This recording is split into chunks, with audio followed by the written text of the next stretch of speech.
거룩한 예배를 나오신 여러분을 주님의 이름으로 환영합니다. 오늘은 우리 교회가 추수감사주일로 지키는 날입니다.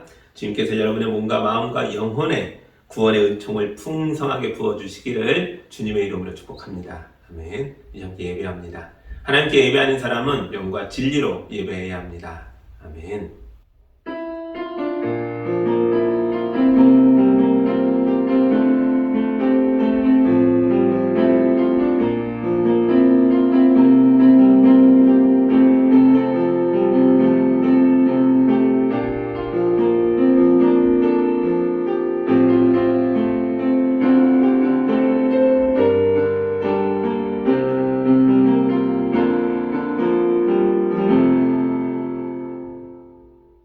사랑의 하나님 아버지, 주님의 자녀들이 예배의 자리로 나와왔습니다. 이 시간 우리의 예배 속으로 임하여 주셔서 자녀들의 찬송과 헌신을 기뻐하여 주옵소서. 자녀들의 신음소리와 간절한 기도에 응답하여 주옵소서.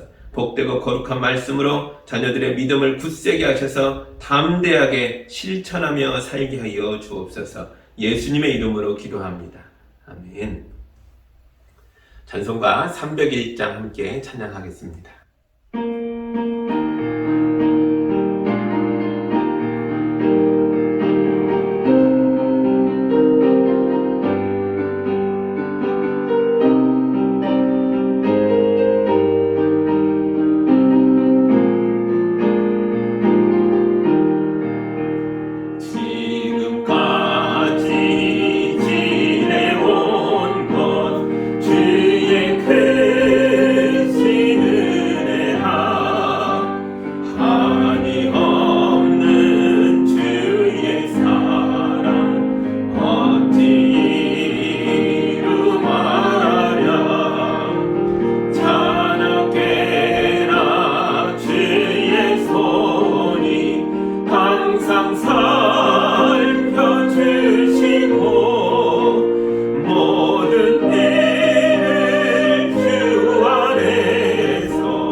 우리 한 주간의 삶을 돌아보며 거룩한 예배를 자러 나왔으나 온전하지 못했던 것들, 주님 앞에 서기에 부끄러운 것들이 있다면 이 시간 다 고백하고 용서받는 기도를 함께 드리겠습니다.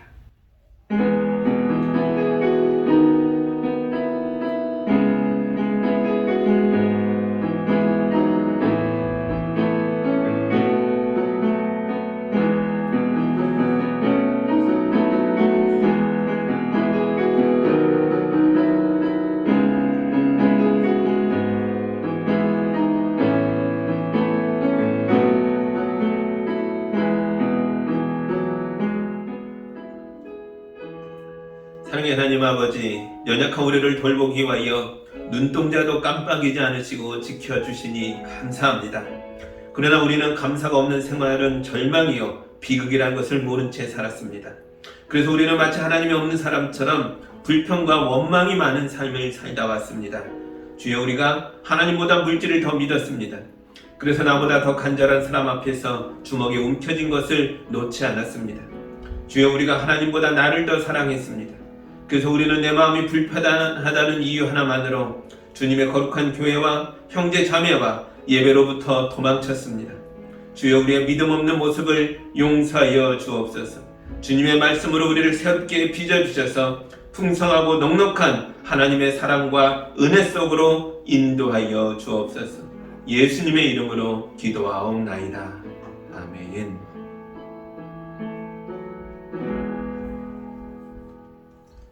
우리 주님의 용서와 치유와 화해의 말씀을 들으시기 바랍니다. 내가 너희에게 말한다. 이와 같이 하늘에서는 회개할 필요가 없는 의인 99보다 회개하는 죄인 한 사람을 두고 더 기뻐할 것이다.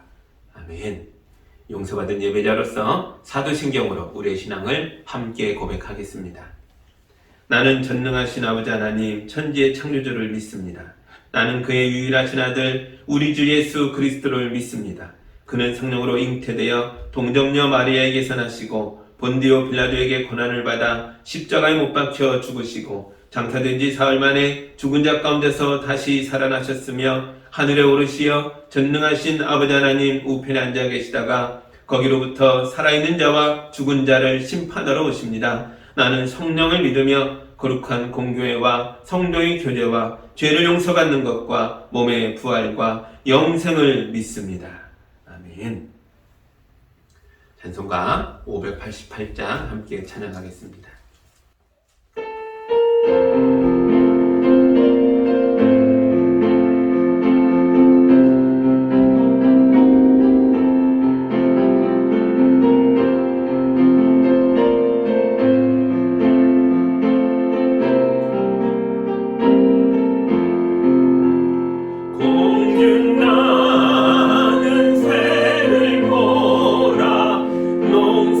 농사하지 않으면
기도합니다.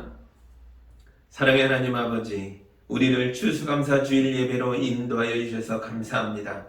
지난 한 해를 돌아보니 모든 것이 어려웠던 시간들 속에서 주님이 우리를 지켜주시고 돌봐주셨다는 것을 발견합니다. 주여, 우리 성도들이 뜨거운 마음으로 올려드리는 감사의 고백을 받아 주옵소서. 그러나 주여, 우리 성도들 가운데 아직 풀리지 않은 문제를 붙들고 씨름하는 분들도 있습니다. 주님의 강한 팔로 성도들을 붙들어 주시고 주님의 능력의 손으로 성도들의 삶에 개입하여 주셔서 올해가 가기 전에 문제가 해결되도록 인도하여 주옵소서. 주여, 우리나라와 우리 민족 가운데도 많은 어려움이 있습니다. 치열하게 경쟁하는 세상에서 살다 보니 사랑과 정이 넘치던 우리 민족이 각박해지고 사나워지고 매몰차지고 있습니다. 주여, 예수님의 사랑을 우리 속에 충만하게 부어주셔서 지치고 무너져가는 세상을 치유하는 나라가 되도록 인도하여 주옵소서. 주여, 우리 어린 자녀들은 주님이 이 땅에 심으신 거룩한 씨앗인 줄 믿습니다. 부모들과 우리 교회에게 자녀를 양육할 수 있는 힘과 능력을 허락하여 주셔서 우리 자녀들이 하나님의 나라와 세상을 치유하고 돌보는 큰 나무들로 자라갈 수 있도록 도와주시옵소서. 주여, 수능이 끝났지만 수험생들의 입시 경쟁은 이제부터 시작입니다. 주여, 우리 자녀들에게 꿈과 비전을 주셔서 우리 아이들이 하나님으로부터 부여받은 사명을 펼칠 수 있는 학교와 학과로 진학할 수 있도록 도와주시옵소서. 주여, 우리에게 풍성한 은혜를 허락하여 주셔서 가정과 교회와 이웃을 돌보는 힘이 넘치도록 도와주시옵소서. 그러나 악한 이기심만은 뽑아주셔서 추수감사절의 기쁨이 교회 밖으로 나가서 우리 이웃에게 전해지게 하여 주시고, 국경을 넘어 북한에도 전해지게 하여 주시고, 바다를 넘어 세계 각국에서 사역하는 선교사님들과 모든 사역지에도 전해지게 하여 주옵소서. 이 시간 우리가 모여 예배하든지 영상으로 하든지 우리 모두가 주님 안에 있는 줄 믿습니다. 예수님의 임재가 우리 가운데 있게 하여 주셔서 하나님의 뜻을 이루어가는 겸손한 마음이 강물처럼 가정과 교회에 흘러 넘치게 하여 주옵소서. 예수님의 이름으로 기도하옵나이다. 아멘.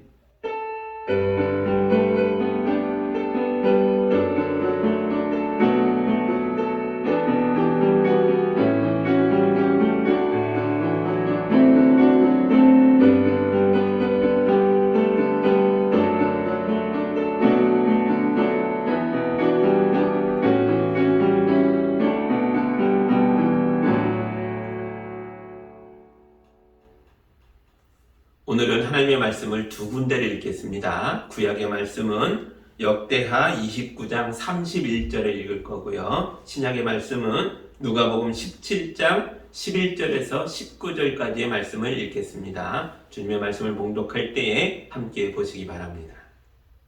히스기야가 나서서 이제 제사장들이 몸을 깨끗하게 하여서 주님께 거룩하게 구별되었습니다. 그러므로 백성들은 가까이 나와 제물과 감사 제물을 주님의 성전으로 가지고 오십시오 하고 선포하니 드디어 회중이 제물과 감사 제물을 가져왔다. 더러는 그들의 마음에 내키는 대로 번제물을 가져오기도 하였다. 아멘. 누가복음입니다.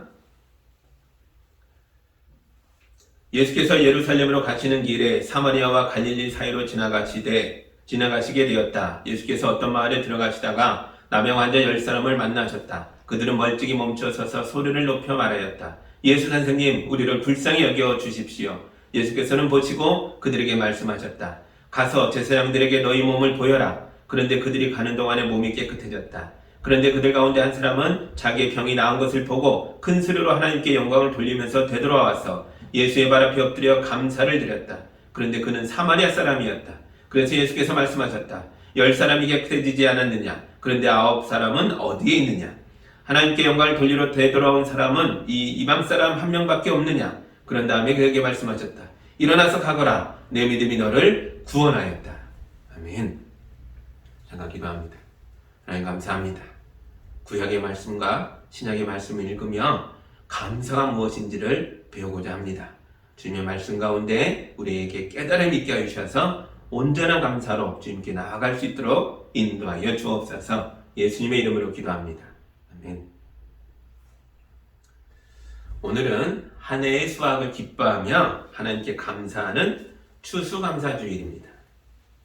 11월의 추수감사주일은 영국의 청교도들이 신앙의 자유를 찾아서 미국으로 건너간 것에서부터 시작합니다. 모든 나라와 민족마다 추수를 기뻐하는 명절이 다 있죠. 우리나라 같은 경우에는 추석이 그런 날입니다. 그런데 그 많은 추수감사의 날 중에서 왜 청교도들의 추수감사절이 기독교의 축제가 됐을까요?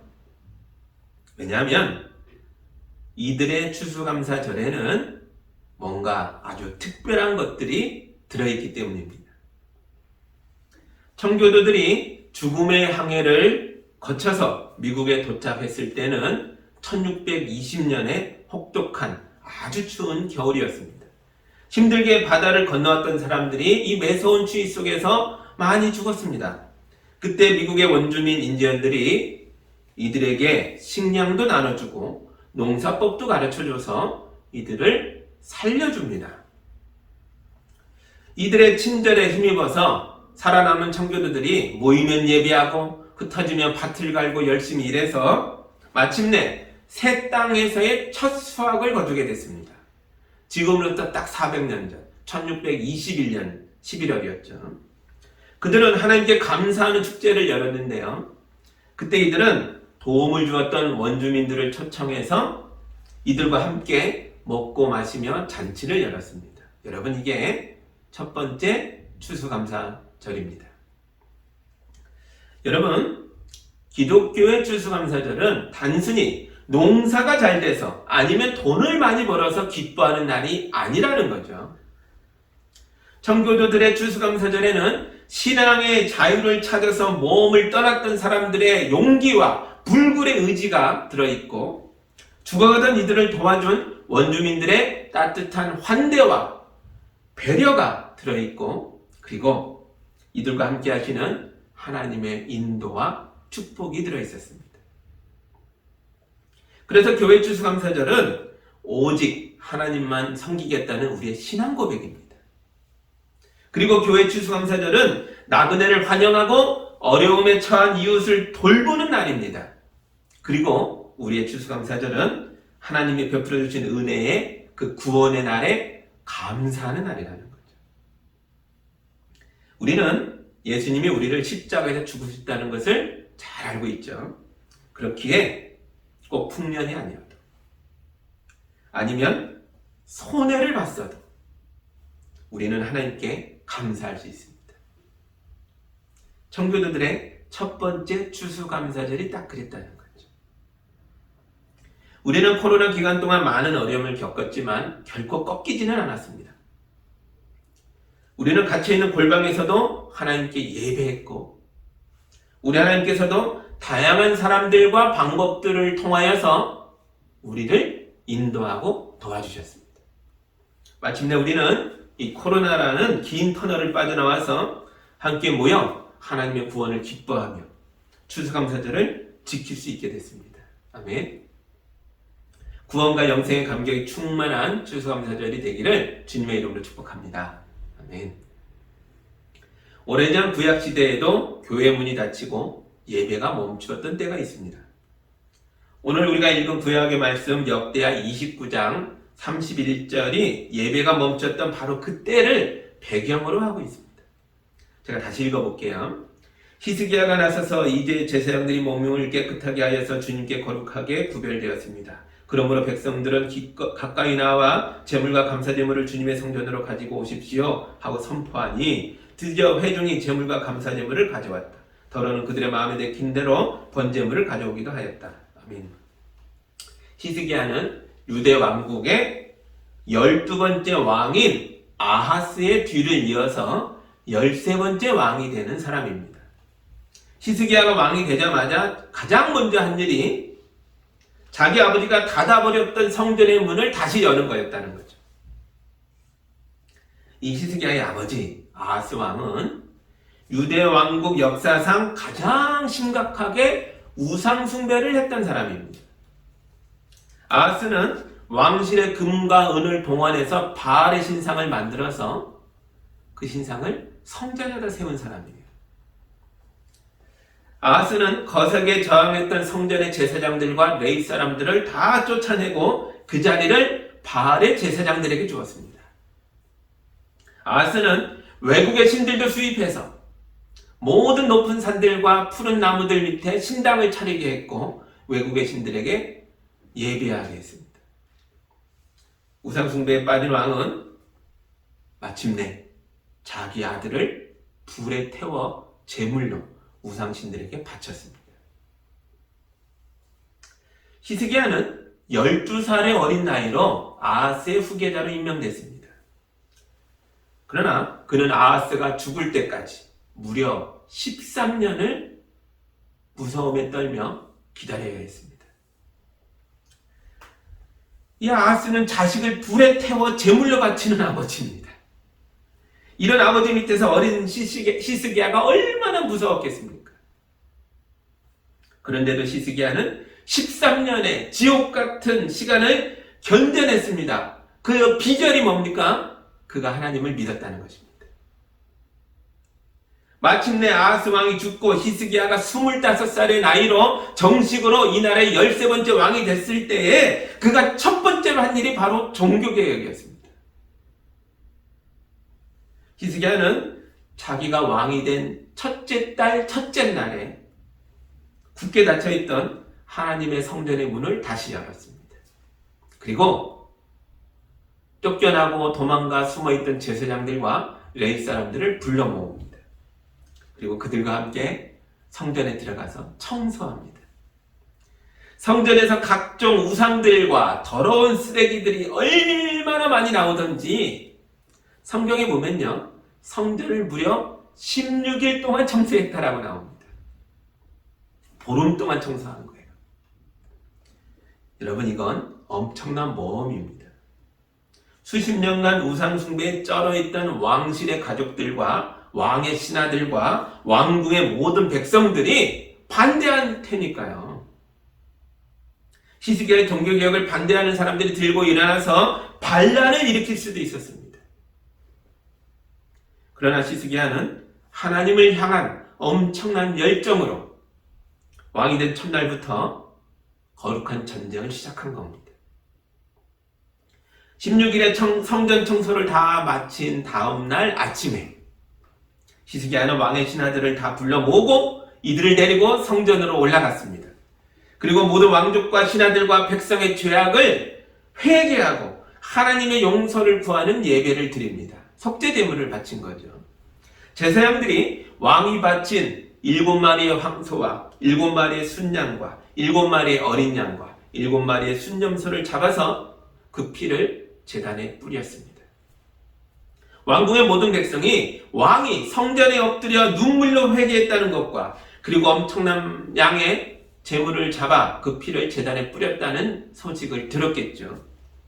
소문을 들은 사람들이 어쩔 줄 몰라 할 때에 이 성전에서부터 제사장들이 부는 나팔 소리가 들렸습니다. 엄청나게 큰 소리가 울려 퍼지고 그리고 성전에서부터 레위 사람들이 부르는 찬양 소리가 흘러나옵니다. 이게 마치 지금 교회로 빨리 오라고 부르는 하나님의 음성처럼 들렸나 봐요. 모든 백성들이 성전으로 모였습니다.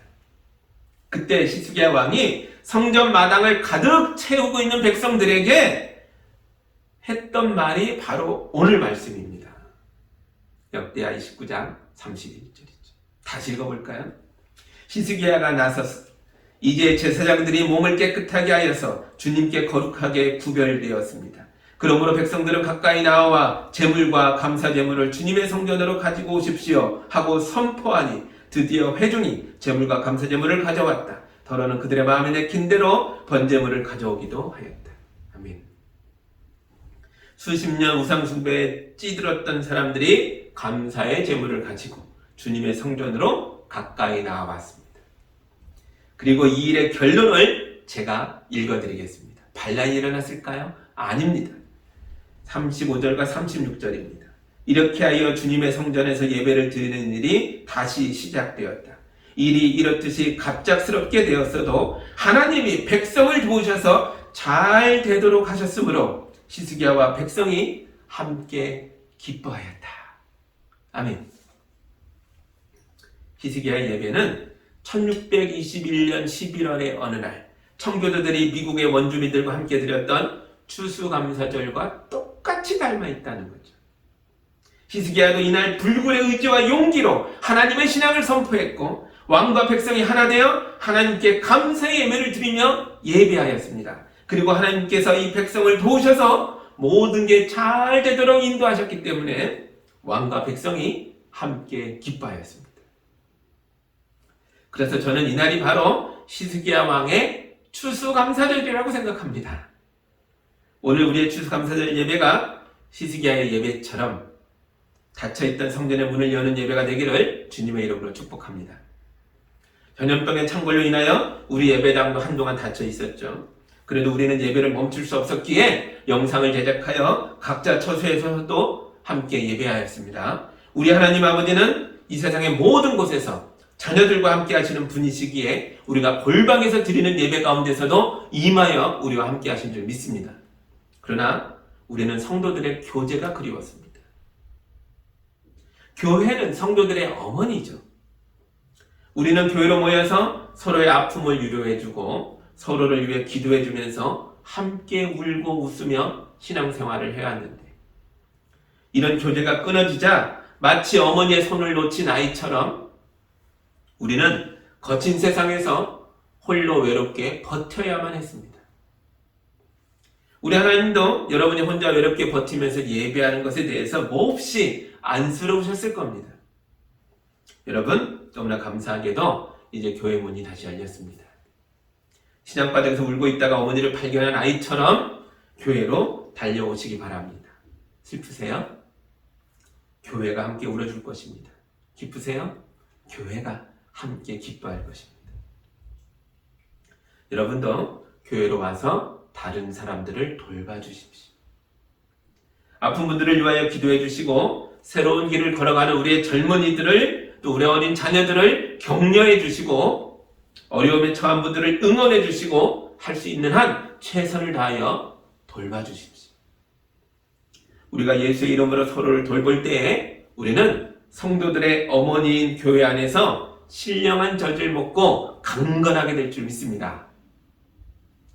우리가 읽은 누가복음 17장의 말씀에서도 예수님께 달려온 사람들이 있습니다.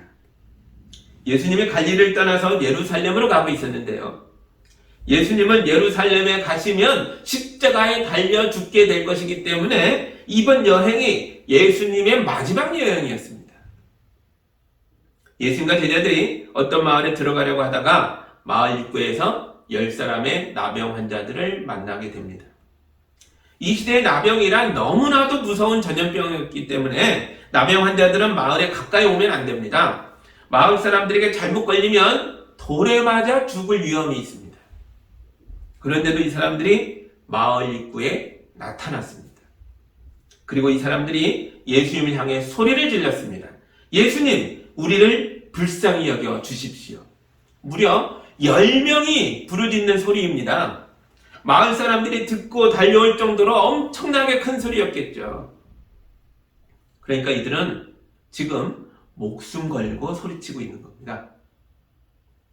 예수님을 만나서 병이 고쳐지든지 아니면 어차피 죽을 거 마을 사람들에게 돌에 맞아 죽든지 그야말로 이판사판의 심정으로 온 것입니다. 오늘날에도 많은 사람들이 이런 마음으로 교회에 옵니다.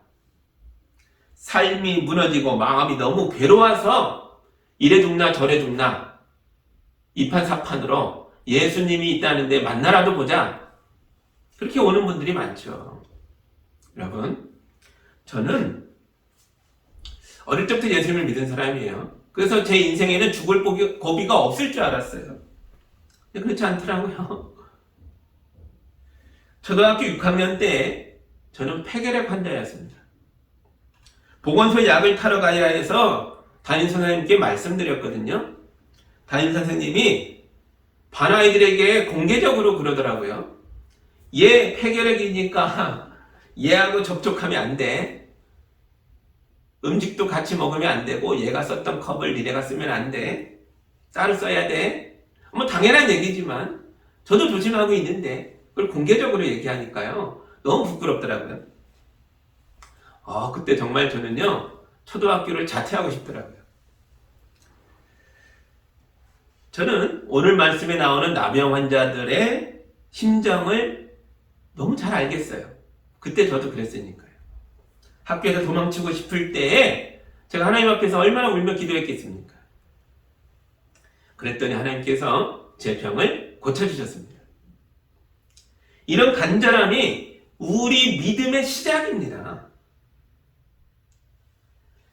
우리 하나님은 여러분이 목숨 걸고 울부짖는 간절한 기도 소리를 다 듣고 계십니다.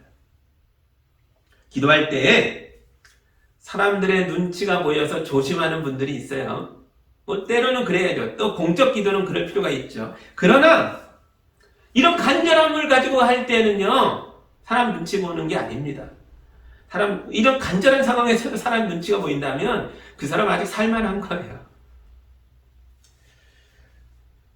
눈치 보지 말고 정말 주님께 간절함으로 매달리십시오. 우리 주님께서 우리의 이런 간절한 기도에 응답하여 주실 줄 믿습니다. 이제 10명의 나병 환자들이 어떻게 됐나 보시죠. 14절입니다. 예수께서는 보시고 그들에게 말씀하셨다. 가서 제사장들에게 너희 몸을 보여라. 그런데 그들이 가는 동안에 몸이 깨끗해졌다. 아멘. 예수님이 10명의 나병 환자들에게 가서 제사장들에게 너희 몸을 보여라 라고 말씀하신 건 율법에 있는 말씀을 하신 거예요. 레위기 17장에 보면 나병에 걸렸다가 고쳐진 사람은 반드시 제사장에게 가서 몸을 보이고 진찰을 받고 확인 도장을 받으라 라고 되어 있거든요. 제사장이 맞네, 다 나았네 해줘야만 완치 판정을 받는 겁니다. 그래야 집으로도 갈 수 있고 마을에도 들어갈 수 있는 거예요.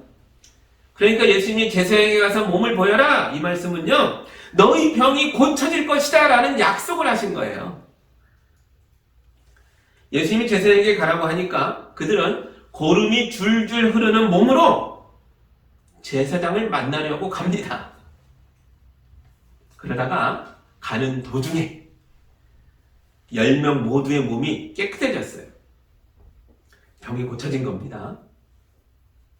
여러분 중에는 예수님을 믿고 싶은데 잘 믿어지지 않아서 고민인 분들이 있을 거예요.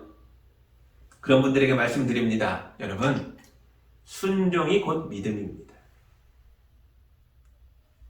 10명의 나병 환자들이 예수님의 말씀에 순종했어요. 아직 고름이 흐르고 있는데 제사장에게 가서 보여라 그랬더니 진짜 믿고, 사실은 안 믿어지는 사람도 있었겠죠. 그러나 순종함으로 가고 있었던 거예요. 이 순종이 이들의 믿음이었습니다. 예수님이 이들의 순종을 이들의 믿음이라 여기시고 이들의 병을 고쳐주셨습니다. 간절함이 믿음의 시작이라면 순종은 믿음의 두 번째 단계입니다. 예수님의 말씀을 붙들고 실천하며 살아가는 것이 바로 예수를 믿는 겁니다. 순종의 믿음이 기적을 불러옵니다. 그런데 여러분, 내 병이 고쳐지는 건 우리 예수님 안에서 우리가 누릴 수 있는 생명의 역사 중에서 가장 낮은 단계입니다. 우리 예수님은 우리에게 하나님의 나라와 그 나라에서 누리게 되는 영생을 주시는 분입니다. 하나님의 나라와 하나님의 영광과 영원한 생명에 비하면 몸의 병이 고쳐지는 건 아무것도 아닌 거죠. 그러나 대부분의 사람들은 기적만 바라며 기적보다 더 높은 믿음의 단계로 나아가지를 못합니다. 10명의 나병 환자들 중에서도 오직 한 사람만이 더 높은 단계로 나아갔습니다. 15절과 16절 보시죠. 그런데 그들 가운데 한 사람은 자기의 병이 나은 것을 보고 큰 소리로 하나님께 영광을 돌리면서 되돌아와서 예수의 발 앞에 엎드려 감사를 드렸다. 그런데 그는 사마리아 사람이었다. 아멘. 10명 중에 한 명만, 그것도 이방인 취급받으며 수준 낮은 사람으로 여겨지던 사마리아 사람만 하나님 앞에, 예수 앞에 돌아왔어요. 그리고 예수님 발 앞에 엎드려 감사를 드렸습니다. 여러분, 성경에서, 신약 성경에서 어떤 사람이 예수의 발 앞에 앉았다, 예수의 발 앞에 엎드렸다라고 말하는 건 그 사람이 예수님의 제자가 됐다는 것을 뜻하는 관용어구입니다. 이 시대의 언어예요. 이 사람은 자기 몸의 병이 고쳐졌다는 것을 알고 예수의 제자가 되려고 예수님께 달려온 거예요. 이 사람이 깨달은 게 뭐죠? 이 사람이 깨달은 건 예수는 의사가 아니다라는 거예요. 이 사람이 깨달은 건 예수는 기적을 행하는 자가 아니다라는 거예요. 이 사람이 깨달은 건 예수님이야말로 바로 하나님의 아들이시라는 것이었습니다. 그래서 그는 큰 소리로 하나님께 영광을 돌리며 되돌아와서 예수님의 발 앞에 엎드려서 하나님의 아들께 자기의 온 몸과 마음을 다 바쳐서 감사를 고백하고 있는 겁니다. 10명의 나병 환자들이 가서 제사장에게 몸을 보여라 할 때에 순종한 것은 그들의 믿음이었죠. 그리고 치유받은 것도 동일했습니다. 순종이 기적을 불러옵니다. 그러나 이들 중에 되돌아와 예수님의 제자가 되겠다고 자기의 삶을 예수께 드리며 발 앞에 엎드린 사람은 사마리아 사람 하나뿐이었습니다. 그리고 오직 이 한 사람을 향해서 예수님께서 병을 고치는 것보다 더 크고 놀라운 축복의 말씀을 하십니다. 19절입니다. 그런 다음에 그에게 말씀하셨다. 일어나서 가거라. 내 믿음이 너를 구원하였다. 아멘. 여러분, 감사로 예수님께 엎드린 사람은 구원을 받습니다. 간절함이 믿음의 시작이고 순종이 병을 고치는 믿음이라면 감사는 우리의 영혼을 고치는 믿음이고 우리를 구원하는 믿음입니다. 감사는 우리를 예수의 제자가 되게 하고 우리를 하나님의 자녀가 되게 하고 우리의 몸과 영혼을 구원하여 우리를 영생의 나라로 인도하여 주는 줄 믿습니다. 제가 갑상선 암으로 아플 때에 저를 진찰하고 수술하기로 한 의사 선생님이 저에게 그래요. 내가 고쳐줄게요. 날 믿어요. 너무 자신 있게 말씀하시니까 안심이 되더라고요. 선생님 말씀대로 정말 수술도 잘 됐고 재발도 없이 지금까지 잘 살아 있습니다. 그러나 이분의 역할은 딱 거기까지였던 거죠. 아무리 명의라고 해도 이 선생님이 저의 인생을 책임질 수는 없습니다. 이분이 저의 영혼을 구원할 수는 없습니다. 여러분, 우리 영혼은 오직 예수님이 구원하는 것입니다. 예수님을 의사로 보지 마세요. 예수님을 기적을 행하는 자로 보지 마세요. 예수님은 우리의 구원자이십니다. 오늘 추수감사절을 맞아 여러분은 어떤 예물을 드리고 감사의 자료로 나아오셨습니까? 제가 가장 좋은 예물을 알려드릴게요. 여러분의 몸과 마음을 가져오십시오. 그리고 예수님의 발 앞에 엎드려 감사하다고, 나를 살려주시고 나를 구원하여 주셔서 감사하다고 고백하시기 바랍니다. 그러면 우리 예수님이 감사로 예배하는 여러분에게 말씀하실 것입니다. 일어나서 가거라. 내 믿음이 너를 구원하였다. 아멘. 예수님은 이 사마리아 사람을 가정으로, 세상으로 돌려보내셨습니다. 물론 다른 9명도 모두 집으로 돌아갔겠죠. 그러나 이 사람은 다른 9명과는 차원이 다른 모습으로 집으로 돌아간 겁니다. 이제 이 사람은 예수의 제자이고 예수의 복음과 예수의 생명을 소유하고 있는 하나님의 사람입니다. 하늘에 속한 사람을 가정과 세상으로 돌려보낸다는 게 무슨 뜻이겠습니까? 이건 이 사람이 예수님의 제자로서 파송받았다는 뜻입니다. 예수님이 그의 가족과 이웃들에게 자기의 제자를 지금 보내고 있는 거예요. 가서 나에게 받은 생명을 나눠주는 삶을 살아라. 이 사람은 이제부터는 자기 가정에 자기가 발딛고 살아가는 세상 속에서 복음을 전하는 선교사의 삶을 살게 되는 거죠. 멀리 외국에 가는 것만이 아니라 우리도 예수님을 믿고 따르는 우리도 가정으로 파송받은 선교사들인 줄 믿습니다. 추수감사절을 맞아서 정말 많은 분들이 교회에 헌물을 하셨어요. 과일도 많이 들어와 갖고요. 강대상에 과일 가득합니다. 우리 이 과일들을 골고루 나눠 가지려고 해요. 그리고 나만 먹는 게 아니라 집에 가는 길에 마주치는 이웃들에게도 나눠주려고 합니다. 추수감사절은 함께 나누는 잔칫날이니까요. 그런데 우리가 이웃에게 나누어주는 것들 중에서 가장 귀하고 좋은 것이 있다면 바로 예수님의 이름이고 예수님이 주시는 구원인 줄 믿습니다. 최초의 추수감사절에는 신앙의 자유를 찾아 몸을 떠났던 사람들의 용기와 죽어가던 자들을 도와주던 원주민들의 따뜻한 환대와 배려와 그리고 이들과 함께 하시는 하나님의 인도와 축복이 들어있었습니다. 여러분, 오늘 우리의 추수감사절도 그래야 합니다. 구원해 주신 예수님께 뜨겁게 감사하는 사람은 신앙의 열정으로 고난받는 나그네와 이웃에게 복음을 드리고 찾아가야 합니다. 여러분이 파송받은 사마리아 사람처럼 예수님의 복음을 들고 가족과 이웃에게 가서 우리 안에 있는 구원과 생명을 전해줄 수 있다면 그게 바로 우리가 누릴 수 있는 최고의 추수감사절일 줄 믿습니다.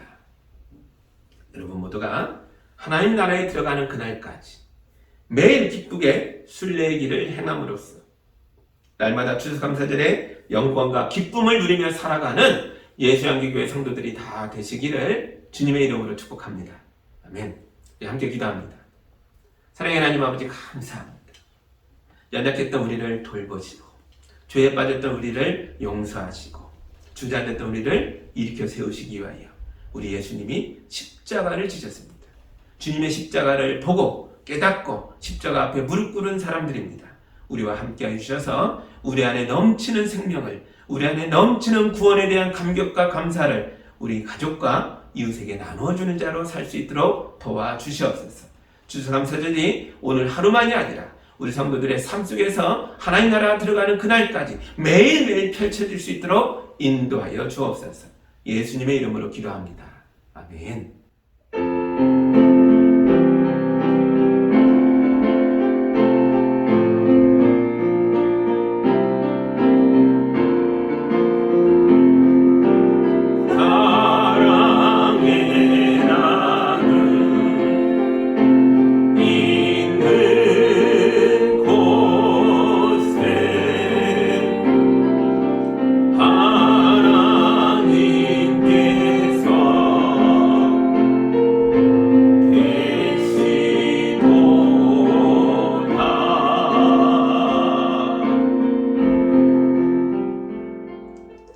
사랑의 하나님 아버지, 지난 한 해를 돌아보며 주님의 구원하심과 인도하심과 돌보심에 감사하여 우리 성도들이 뜨거운 마음으로 예물을 올려드렸습니다.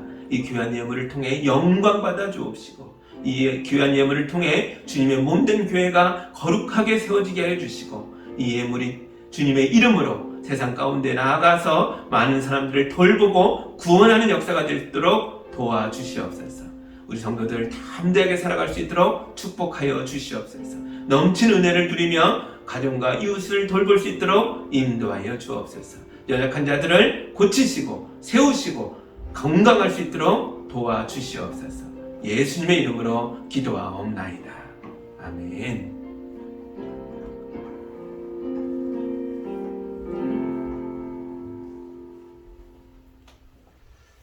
할렐루야. 추수감사절을 하루로 그치지 마시고 주신 말씀대로 주님의 복음을 나누며 매일매일을 기쁘게 살아가시는 주의 성도들이 다 되기를 주님의 이름으로 다시 한번 축복합니다. 아멘. 우리 충만으로 뜨겁게 찬양하고 또 우리에게 주신 삶으로 주님의 명령대로 나아가겠습니다.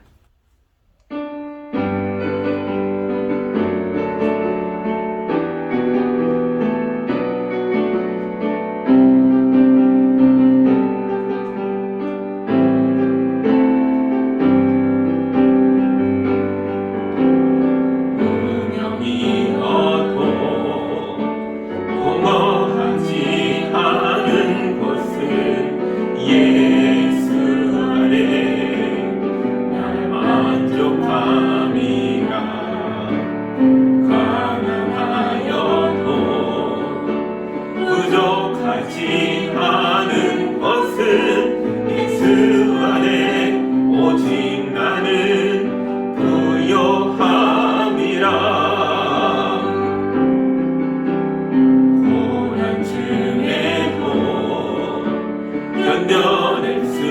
있는 것은 주의 계획 믿기 때문이라. 실패하여도 일어설 수 있는 것은 예수 안에 오직 나는 승리함이라. 난 예수로 충만하네. 난 예수로 충만하네. 난 예수로 충만하네. 영원한 왕 내 안에 살아계시네. 내 몸이 약해도 낙심하지 않는 것은 예수 안에 난 완전함이라. 화려한 세상 부럽지 않은 것은 난 예수로 충만함이라. 난 예수로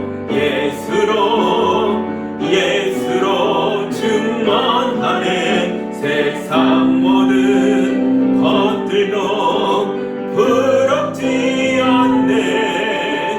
난 예수로 충만하네. 영원한 왕 내 안에 살아계시네.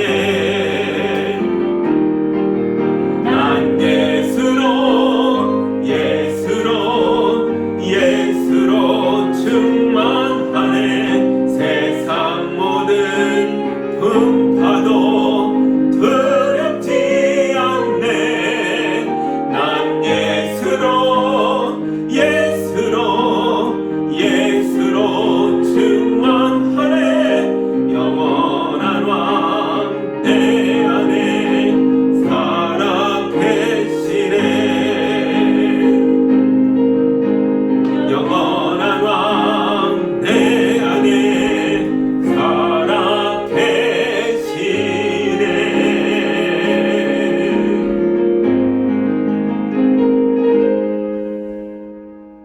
이제는 우리를 축복하시고 영생으로 인도하시는 예수 그리스도의 은혜와 하나님의 크신 사랑과 성령님의 도우심이 말씀에 아멘하고 가정과 세상으로 파송받은 자로 예수의 참 제자로 믿음의 용사로 나아가는 성도들 위해 이제로부터 영까지 함께하기를 간절히 축원하옵나이다. 아멘.